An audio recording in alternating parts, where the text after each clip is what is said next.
भाई लोग, आप लोगों ने कुछ एपिसोड से पहले यू तियानलोंग तो लड़ते हुए देखा होगा ना, जिसके पास ब्लू लाइटनिंग टायरेंट ड्रैगन की मार्शल सोल है। और क्योंकि इसके पास भी ड्रैगन की मार्शल सोल है तो आपने भी पक्का इसे वांग कियर के साथ कंपेयर किया होगा कि अगर वांग कियर और तियानलोंग के बीच में फाइट होती है तो उसको कौन जीतेगा। तो आप लोगों का भी इंतजार खत्म होता है क्योंकि अब इन दोनों ही ड्रैगन्स की फाइट होने वाली है। तो चलिए अपने इस एपिसोड को शुरू करते हैं। इस एपिसोड की स्टार्टिंग में हम देखते हैं कि आज के दिन काफी सारी भीड़ आई हुई होती है इन मैचेस को देखने के लिए, और यहाँ की जितनी भी सीट होती हैं वो खचाखच भरी हुई होती हैं। और वैसे भी सुबह का जो पहला मैच है वो शेरक एकेडमी का हेवनली ड्रैगन सेक्ट के खिलाफ है, और तभी हम शेरक एकेडमी को शांति से बैठे हुए देखते हैं, जबकि यहाँ पे हेवनली ड्रैगन सेक्ट भी होता है। और इन्हें देख के ऑडियंस हैरान होते हुए कहती है कि यहाँ की एयर तो थोड़ी ज्यादा टेंस लग रही है और लगता है कि ये तूफान के आने से पहले की शांति है। और तभी यू तियानलोंग शेरक एकेडमी की साइड आने लगता है और ये यहाँ पे वांग कियर से बात करने के लिए आए होता है। और इसे वांग कियर की तरफ आता देख दाई यापिन, जो कि वांग कियर के बाजू में बैठा होता है, ये तुरंत ही खड़े होकर चिल्लाते हुए कहता है कि आखिर तुम्हें क्या लग रहा है कि ये तुम क्या कर रहे हो। लेकिन तभी वांग कियर इसे बैठने के लिए कहती है और ये आगे आके कहती है कि आखिर क्या बात है। और इसमें वांग कियर वाकई में काफी ज्यादा सुंदर और प्यारी लग रही होती है, और इतनी ज्यादा सुंदर कि तियानलोंग का दिल भी मचल उठता है। और ये भी वांग कियर से मोहित होते हुए मन में कहता है कि ये तो कितनी ज्यादा सुंदर है और इसके इतने करीब आ जाने से मेरी सांसें भी थम सी गई हैं। और फिर ये अपनी इमोशंस पे काबू करते हुए कहता है कि क्या तुम मेरे साथ एक शर्त लगाना चाहोगी। जिसपे वांग कियर पूछती है कि आखिर किस चीज पे।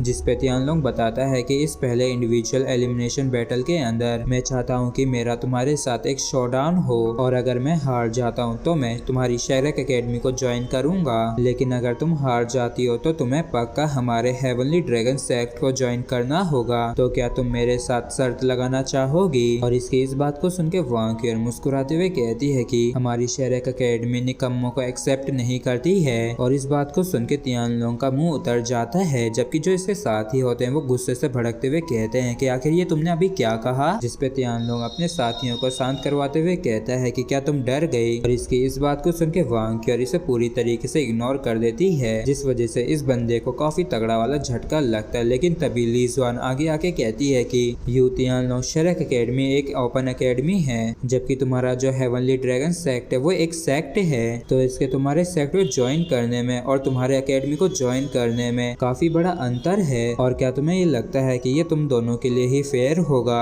और इस बात को सुन के तियानलोंग चौंकते हुए कहता है कि तो फिर तुम क्या चाहती हो। जिसपे ली जुआन कहती है कि कैसा रहेगा अगर मैं वांग कियर के लिए डिसाइड करूँ, तो अगर ये हार जाती है तो ये हेवनली ड्रैगन सेक्ट को ज्वाइन करेगी ग्रेजुएशन के बाद, लेकिन अगर तुम हार जाते हो तो तुम्हें अगले 3 सालों तक इसका बॉडीगार्ड बन के रहना होगा। सिर्फ तब जाके ये दोनों ही पार्टी इसके लिए फेयर होगा। और इस चीज को सुन के तियानलोंग भी चौंक जाता है, जबकि ली जुआन के ऐसे करने पे वांग कियर भी थोड़ी चौंक जाती है। और क्योंकि यू तियानलोंग वांग कियर के ऊपर लट्टू हो रखा है तो ये तुरंत ही इस चीज को एक्सेप्ट कर लेता है। और बैट लग जाने के बाद ली जुआन वांग कियर की तरफ देख के नोट करती है, तो वांग कियर पिछली बातों को याद करने लगती है। जब ली जुआन ने क्यूअर से कहा था कि क्यूअर तुम्हें भी पक्का ये रियलाइज हो गया होगा कि तुम हो युहा और डोंगर के बीच में नहीं आ सकती हो, मगर अब भी दुनिया के अंदर और भी अच्छे लोग हैं, तो फिर तुम क्यों जानबूझकर जबरदस्ती इस नाउम्मीद वाले रास्ते पे क्यों चल रही हो। जिसपे वांग कियर कहती है कि फर्स्ट सीनियर सिस्टर, तो फिर आप ही क्यों किसी और लड़के को नहीं ढूंढ लेती हैं अपने लिए। जिसपे ली जुआन कहती है कि मैंने वचन ले रखा है। और उस समय वांग कियर ने ली जुआन की इस बात पे कुछ भी नहीं कहा था, जबकि प्रेजेंट में वांग कियर मन में कहती है कि फर्स्ट सीनियर सिस्टर बिल्कुल भी नहीं जानती है कि जो चीज मेरे और हो याओ के बीच में वो उतनी भी सिंपल नहीं है जितना कि ये सोचती हैं, और कुछ चीजें कभी भी नहीं बदल सकती हैं। जिसके बाद ये यू तियानलोंग से कहती है कि अगर मैं जीतती हूँ तो तुम्हें मेरा बॉडीगार्ड बनने की कोई भी जरूरत नहीं है, तो बस चलो जल्दी से चल के मैच को खत्म करते हैं। और वांग कियर की इस बात को सुन के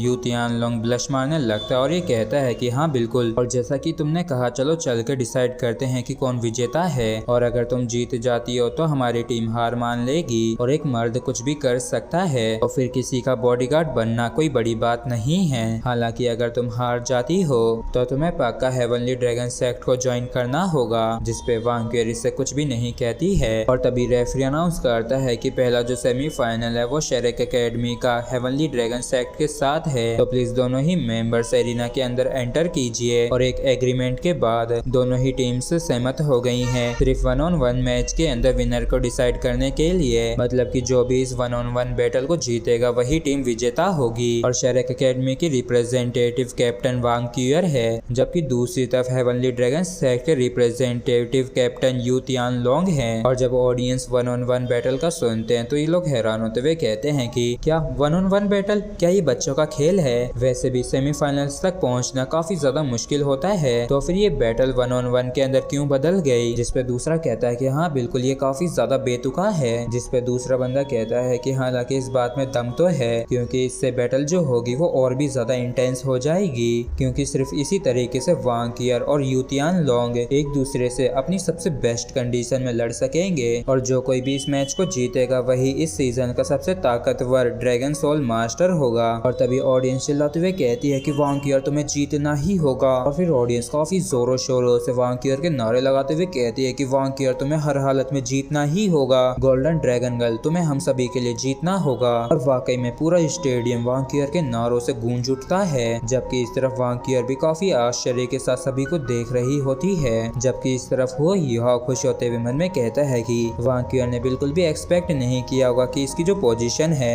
वो सन मून एम्पायर के सिटीजन्स के दिलों में इतनी ज्यादा हाई होगी। और उससे भी बढ़कर कि ये शेरेक एकेडमी को रिप्रेजेंट कर रही है, जो कि Sun Moon Imperial Soul Engineering Academy की विरोधी है। जनता जो इसे इतना ज्यादा पसंद करती है उसकी वजह इसकी काफी ज्यादा सुंदरता या फिर इसका रूड नेचर नहीं है, जबकि जो मेन कारण है वो शायद इसका सिंपल बैटल स्टाइल है, जो कि काफी ज्यादा ब्रूटल और पूरी तरीके से स्ट्रेंथ से भरा हुआ है। और इस तरफ ली जुआन भी चारों तरफ वांग कियर के जीतने के ही नारे सुन रहा होता है और ये खुश होते हुए मन में कहता है कि अगर वांग कियर किसी दिन मेरी होती है तो वो दिन कितना ज्यादा बेहतर होगा और वो फीलिंग कितनी ज्यादा गजब की होगी जब कोई लड़की जो कि सभी के दिलों की रानी है, जब वो मेरी गॉडेस बनेगी। और वांग कियर के जीत के नारों को सुनते हुए यू तियान लोंग और भी ज्यादा खुश होने लगता है। और इसे इस तरीके से खुश होता देख रेफरी भी काफी हैरान होता है और मन में कहता है कि जब सभी लोग अपोनेंट की तरफ हैं और उसे ही सपोर्ट करके ताली बजा रहे हैं, तब भी इस लड़के के चेहरे पे ऐसी अजीब सी स्माइल कैसे हो सकती है? और आजकल के बच्चे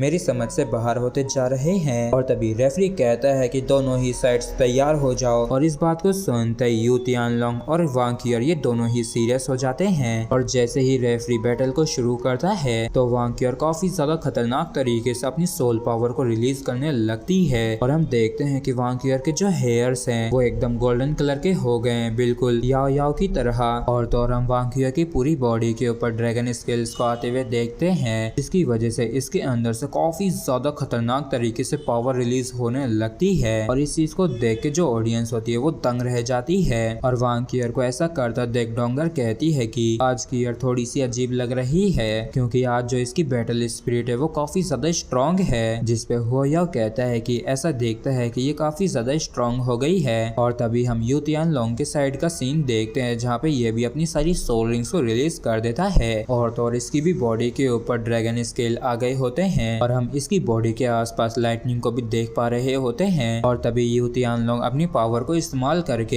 एक काफी ज्यादा खतरनाक और पावरफुल लाइटनिंग बॉल को क्रिएट करता है। और इसे ऐसा करते देख भाई भी काफी हैरान होते हुए कहता है कि इसका जो लाइटनिंग के ऊपर कंट्रोल है ये वाकई में काफी ज्यादा स्ट्रॉन्ग है। और अब कोई हैरानी नहीं है कि क्यों ये इतना ज्यादा कॉन्फिडेंट था। और तभी यू तियान लोंग अपनी लाइटनिंग बॉल को और भी खतरनाक तरीके से इस्तेमाल करने लगता है। और इसी के साथ फ्रेंड्स हमारा ये एपिसोड भी यहीं पे खत्म होता है। अगर आप लोगों को वीडियो अच्छा लगा हो तो प्लीज चैनल को सब्सक्राइब और वीडियो को लाइक करना बिल्कुल भी ना भूलें। Thank you.